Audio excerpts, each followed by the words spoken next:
Let's see how this goes against Laughing Jasper Flint.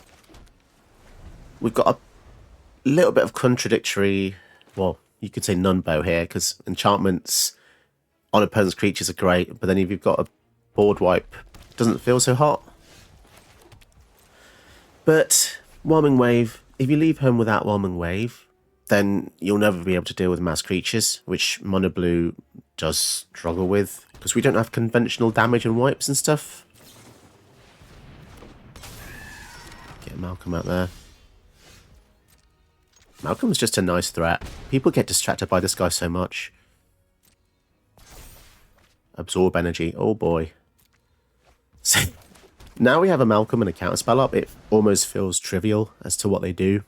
Anything short of killing us, or not killing us even, we can just counter it.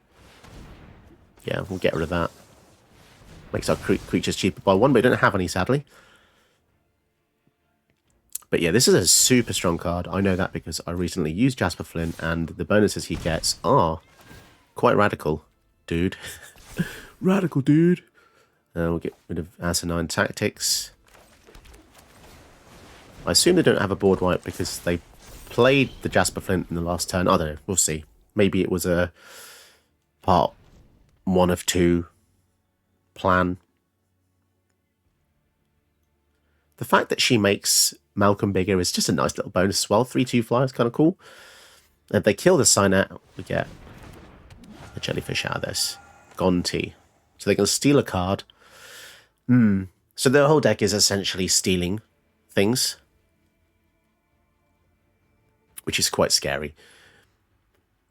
People always steal my stuff. When I play Commander on a Friday with 2 friends, there's a guy that always steals my stuff, and it drives me crazy. Right, let's go in for the kill. We are doing it for a thrill. Oh, lovely system maintenance message. Love to see that. I think we'll get rid of the Whelming Wave now. That doesn't feel as important. And then we'll leave up the Spell Pierce in case they try and do anything big. Oh, system maintenance. They're giving me anxiety, they are, because I'm trying to record and it's like, ooh, Chaos Warp. So the Chaos Warp turns Malcolm into a land, which kind of sucks. So if we go for this, entering cause a triggered ability. That's basically Panharmonicon, right, in blue. Yeah, it is. Let's turn him into a 1/1. So now we can freely swing in, basically.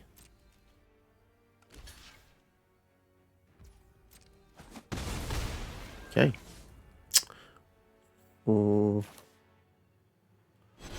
Yeah, I guess we'll play Virtue, because we've still got 1 mana for the Spell Pierce. So now if we play Cynette, we'll get 2 Jellyfish when she comes in. That's kind of cool. Laughing Jasper Flint. I think we'll just imprison him in the moon, to be honest. Now, the interesting thing about this is it doesn't kill him, which means that they won't have access to him. Bolt Bend. No, we're going to counter that, please. Cheeky devil. I've been seeing Bolt Bend have a bit of a resurgence lately. Nice. But yeah, this card is kind of crazy, the Bolt Bend. It's basically 0 mana. Oh, sorry, 3 less to cast. If you have a creature powerful or greater, change the target spell or ability of a single target. It's kind of cool to see this because this was quite big in Commander, 4-player, and now it's coming into Arena a bit more. People use it a bit more, so it's interesting to see how the formats bleed into one another. But yeah, Laughing Jasper Flint would be a land, and they wouldn't be able to use him. So, Imprison the Moon, pretty good. Hello, welcome to the channel. Today we're looking at a unique commander because it's in the Jumpstart set for Standard and in the Foundation set. If you want to find these commanders like Cynette Jelly Drover, just type in, I think, S:space J25. And then it will just show you all the cards from Jumpstart 25. It's a bit weirdly hidden. They tend to do this with quite a few sets. There's probably a lot of commanders in the game that you don't even know are in the game because they're just randomly there. But yeah, obviously this is for blue cards. But if you do S:space J25, you can see all the cards in your collection or not in your collection. Anyway, let's get into today's commander. It's Cynette Jelly Drover. She enters or dies, creates a jellyfish, and creatures you control flying get +1/+1. That's a really nice stipulation, because if she just cared about jellyfish, it just wouldn't be as good. The deck cares about a few things. The death trigger is a tricky one because mono blue doesn't do with that. If its head enters or leaves, I think this would be crazy, but they can't balance it on death. Well, they're saying that there is one card that does synergize when it dies and leaves, Roaming Throne. This is the perfect card for Cynette. You get 2 jellyfish on enter, 2 jellyfish on death. It is weird that a blue card cares about death. I'm not really sure the flavor for that. I guess it's to balance it or something, but yeah, the deck does have a Panamonican, but also in addition to that, the deck does have a tokeny theme. So there's a lot of really cool things that make tokens. Murmuring Mystic, cast a spell, get a 1/1, Whispering Wizard, cast a non-creature, get a spirit. We then have spells that care about whenever a creature hits, because you're going to have a lot of flying creatures, right? And then when you hit, you'll be drawn a card with Enduring Curiosity. We have the Reconnaissance Mission. We also have Coastal Piracy. There's also the Indomitable, which is the pirate ship that I haven't unlocked yet because I just don't have any rare wild cards, as you can see. But the Indomitable is basically one of the best versions of this because you can crew it as well as having this ability stapled onto it. You've also got some really funky cards like Mesmerizing Benthid. Comes down, you create 2 illusions. If they block, the thing that it blocks doesn't untap. Docent of Perfection is really cool as well. Whenever you cast a spell, you get 1/1, then it flips. It's kind of a cool deck. The front half of it is what you'd normally expect. There's like a control element with a few counter spells, Absorb Energies and Midnight Clocks and Imprison them, and all the usual stuff you'd normally expect in blue. Really kind of experimenting with Ray of Frost. I think this hoses a hell of a lot of powerful cards, because for 2 mana flash, you can basically tap a red creature and it hasn't got any abilities and it can't attack. Or if it's not red, it just means the creature can't untap. And that's important because there's a lot of creatures in the game that care about attacking. There's a lot of attack triggers. Putting this on, and then any number of things at instant speed is just really powerful. You also have Utter Insignificance as well. But I just want to state that sometimes cards off the beaten path can still be good. They don't have to be all the same stuff that all the other creators are using. You can experiment, believe it or not, using some unusual, strange little cards like that. So yeah, this is an interesting one. It was requested by someone in my Discord. So if you want to get involved, you can become a channel patron. You get custom videos built for you. You get access to the Discord as well, VIP server exclusive. There's no other way in unless I randomly open it up. It's a really awesome community. Everyone in there says they love it. It's great. It's a safe place. No hate. And yeah, if you're lonely, bored, maybe you consider joining the Patreon or Ko-fi donations. That way you get access. Let's get into the video. Right, let's see how this goes. I'm not too confident about this hand, but we have a bit of ramp. We do have 2 ways to keep drawing stuff, which is kind of nice. And Cynette replaces herself on death, which is also nice. Can't really complain about that. Or Ristic Study. Let's just hope we pull another island next turn would be excellent. Ristic might be what we need to keep us in the game here, because we've got a very expensive hand, essentially. 8, 9, 10, 11, 12, 13, 14. Yeah, that's something to be conscious of if you're new to the game. Count up the total mana of all the cards in your hand and ask yourself, how quick is it going to be before you can actually cast all those things? And that's why this hand is a bit risky, basically. Oh, they're going to look in our hand now. That's irritating. Do they take the Ristic? Or the Utter Insignificance? When it leaves. Now, this is a scary thought. So, if you put Utter Insignificance on the Cavern Bat, and it leaves a battlefield, do you still get the Ristic back? I'm not sure. Let's cycle this to hopefully draw a land. Okay, there we go. That was perfect. So if this dies for any reason, we get the Ristic back. I'm really not a big fan of these. I feel like unless you have a reason to have creatures, just use a Thoughtseize or Duress. But you know what? It makes it more efficient for me, so I can't really complain. How badly do I want the Ristic? Probably not that bad. I'm probably more interested in keeping the Cynette alive. So to try and kill her for any reason, we can Fading Hope bounce her. Let's see what happens here. 1, 2, 3, 4. Cut down.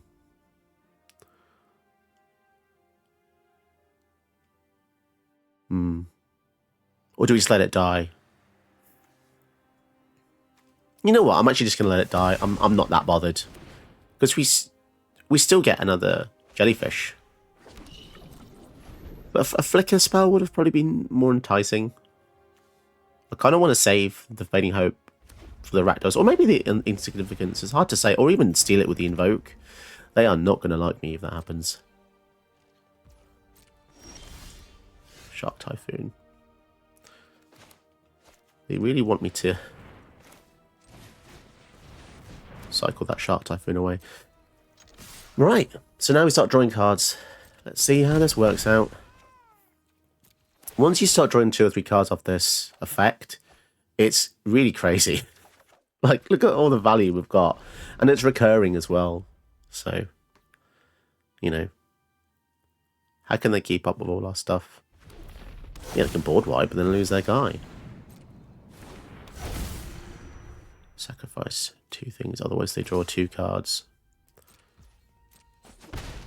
3, 4, 5.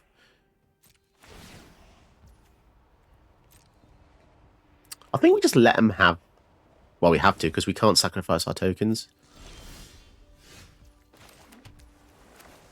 Man, they keep not wanting to use that Cold Steel Heart, don't they? Can we steal him, or are they going to just sack it to draw 2? No? Okay, fantastic. So we're going to get to draw 2 as well. Excellent.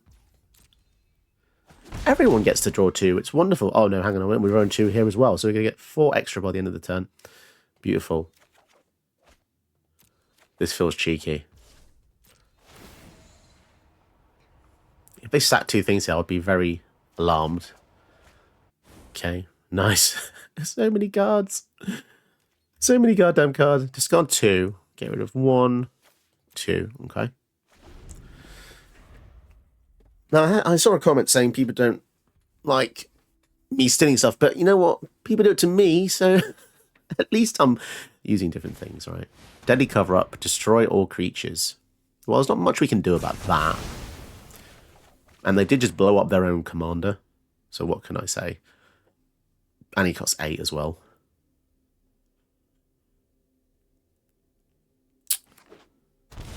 Ooh, they played that down. That's 1 fewer removal spell. And a Lelia. Get rid of that, please. We want to see that. Another island is not that interesting here. That's a 9 tactics. Shock Typhoon into nothingness feels a bit bad, doesn't it? Let's just go for Cure of Sea God. It's a hexproof 8/8. Basically, they're going to have to use another board wipe or a sack effect, which they likely could have. Most definitely. But then we could get to a point where we could steal the commander again, so they have to be very careful. If they play something big here, we can tap it, steal it, bounce it, whip it, bop it. Bop it. Or they could kill the Cure of Sea God. Oh, they're going to go for Rakdos again. They have no cares. They would just want to...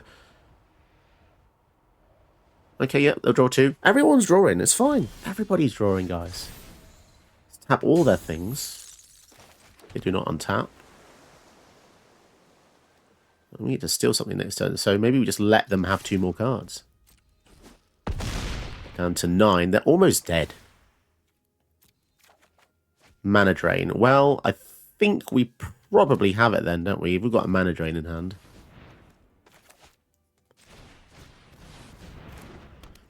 Wow, this feels very, very mean. What's the best case scenario for red-black? I don't know. I mean, they can't destroy all non-permanents in those colours. They can make us discard our hand, but then the field still exists. They can destroy an enchantment, but then 2 more exist. Yeah, it's not looking good, is it? And whatever they have, which is their best card, will likely get countered by Mana Drain unless they start off with a Thoughtseize or Duress. So they're going to go for a rat. Interesting.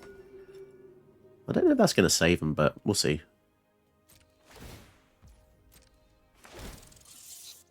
So they want to get blockers. Okay, so they'll get to draw 2 more cards here, because I'm really not bothered about giving them these cards. It's kind of an interesting challenge. It's a bit of a flex to see if we can deal with someone that's drawn all these cards. 1, 2, 3, 4, 5, 6, 7, 8. Okay, and they're discarding down, which means they probably have a removal spell of some kind. If they have a... No, so we get Rakdos and it's untapped. Beautiful. That's kind of crazy. No Death Touch there. So they block with a rat. They're going to block with the big rat. Because that can't block. Okay, that makes sense. That cannot block. Have they got some kind of freaky board wipe that we should be aware of? Because Shark Typhoon is keeping us in the game here. Let's look at the top card of their deck to make sure they do not pull something good. It's a swamp. So we'll leave it there. And I think we're just going to leave up the mana drain and the utter insignificance. See what happens.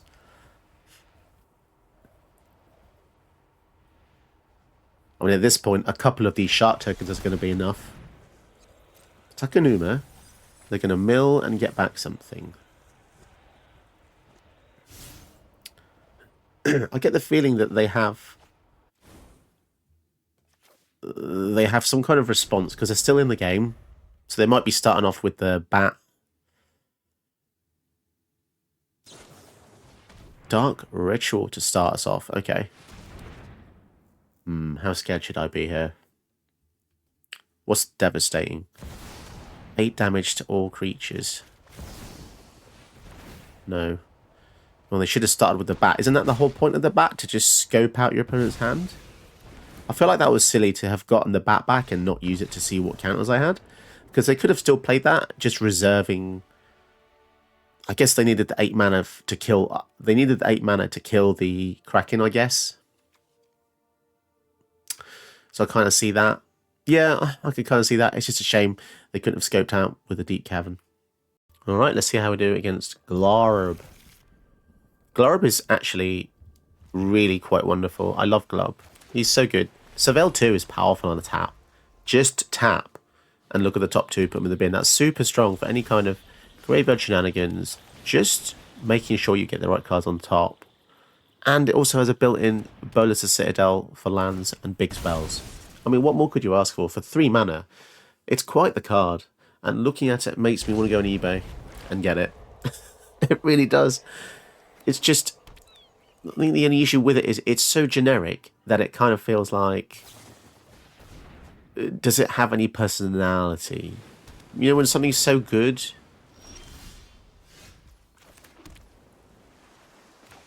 Some things are so good, it's like... Is it just a generic good card? Versus something that has, you know, personality... Oh, look, like Wash Away, for instance. Such a great example. I had a feeling that was there. But they must have felt... Playing that, they must have felt like they've really tricked me. Like, oh, wow, they've got me. They got me good. Okay. Imrith. Ooh, that's a nice card. Imrith. So it has Ward 4, which is currently almost all their mana. So let's see how they can deal with it. Got Death Touch as well. So it promotes... It's kind of weird, right? It promotes attacking, defending, and also Surveil 2. It's a much better defender because it's got 4 toughness. They're going to Surveil 2. Yeah, that's a scary good card. But we have a Cyclonic Rift. So, you know, all of our problems might be able to go away soon. They're down to 12 as well. Search for Ascanta. Let's go for Consuming Tide. That will slow him down a bit.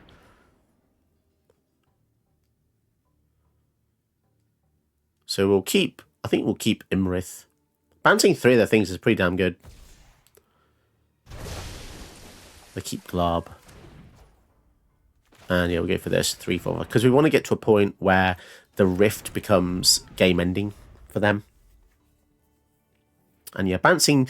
We basically bounced 3 mana back to the hand, which is quite a lot. You know, they had 8 mana, now they're down to 5 now. And in fact, The Sanctum Weaver would have potentially been more because it's taps for X. A bit sus to see that. Maybe it is an enchantment build. It's just we've seen no evidence of that so far, given that they've basically used generic ramp and generic counter. But so have we, to be fair. Yes, I know people who go, yeah, Josh, you use generic things too. Yes, to some degree, we all use generic things. 5, 6, 7. I could just use the Rift here, couldn't I? Let's see what they do with this. I think what I will do is I'll do it in their upkeep, because it means if they have a counter, they will have to waste it here.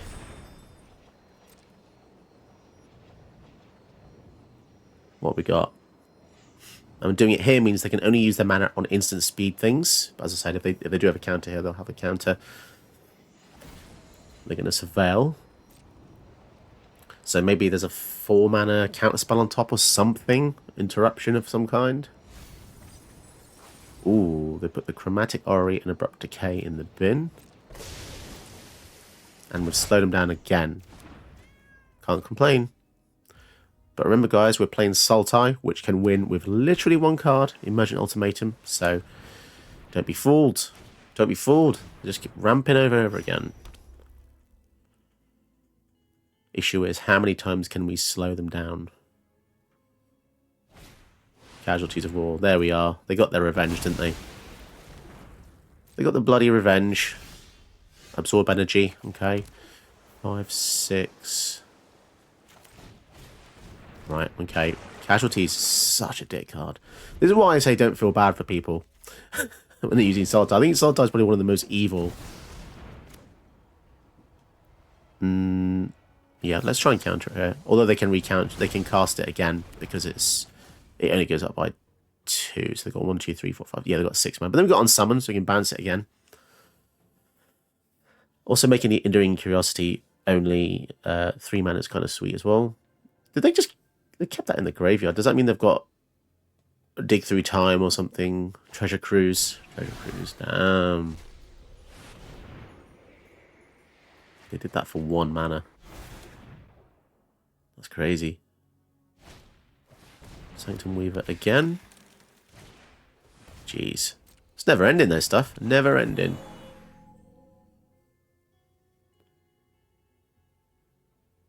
Yeah, I feel like the casualties may have pushed us into impossible territory for us. We'll have to see.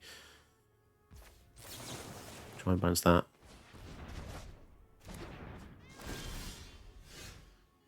Three steps ahead. You know what? I'm keeping that. Let's see how this goes. Right, we're playing instant speed only now.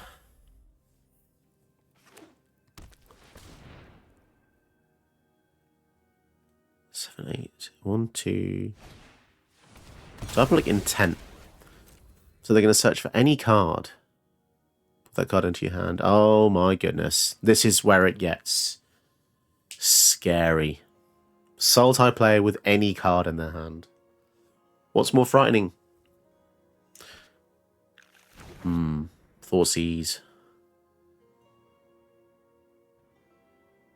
I'd like to be able to... So Glarb doesn't bother me too much. It's the rest. It's the thing they searched for, which is worrying me a bit. Sanctum Weaver. Right, okay. Let's flash in this. Artifact or creature. Let's get 2 Enduring Curiosities. This is going to be fun, isn't it? So whenever we hit...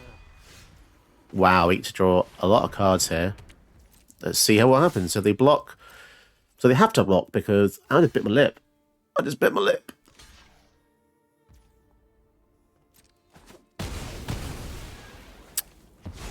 So that becomes an enchantment. Oh, man. Oh, I hate biting my lip. It really hurts. Do you know what the issue with biting lip is? I have like a swollen lip because I've pre-bitten it.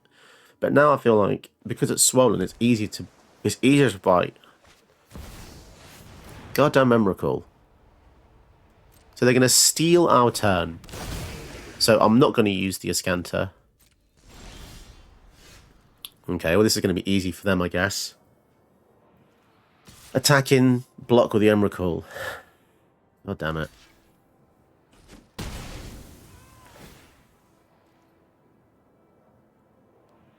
So that was their turn. Okay. So now they'll either invoke the winds. Oh, that's funny. You may reveal. Ah, it's a May. God damn it. That would have been pretty powerful to steal their Emrakul. Let's see what we can get with this then. They've probably won now, maybe. Why is it always Emrakul? Salto players and Emrakul. God damn it. Protection from instants as well. One with the multiverse. They're letting us draw a card. Jace. We could bounce that back to their hand.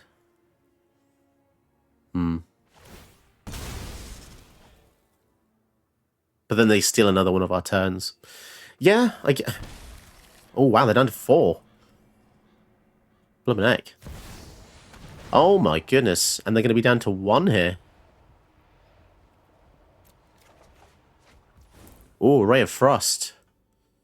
So we can actually tap down that Emrakul if it attacks. Bloody hell, they go down to 1 life.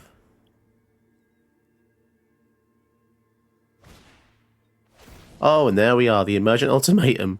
What was I saying, guys? So yeah, I use staples, but this is literally a copy-paste. Fucking hell. Oh god, it's so annoying.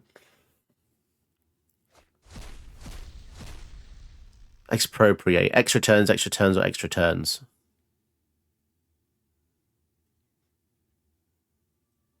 Right, so let's put the bounce one away.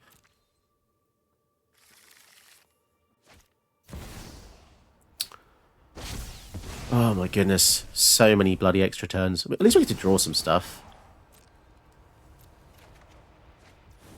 Okay. River's Rebuke, oh my goodness.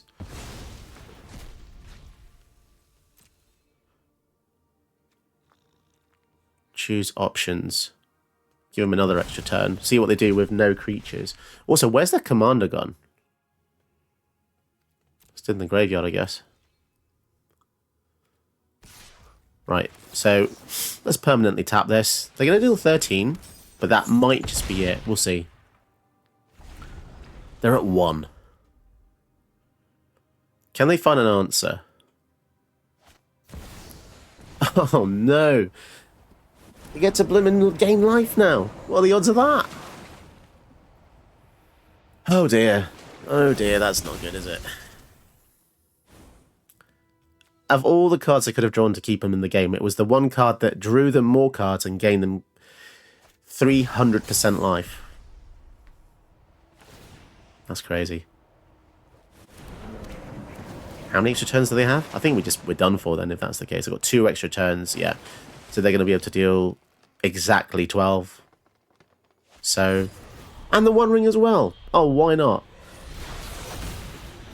Yeah, entering Salt mode now. Yeah, I'm just going to quit. I'm going to quit because you can see why I'm going to quit, but it will also have exactly 12 damage coming in. So, yeah. What the actual hell? What? Did you know that you can help my channel by watching another one of my videos? Go ahead, you know you want to.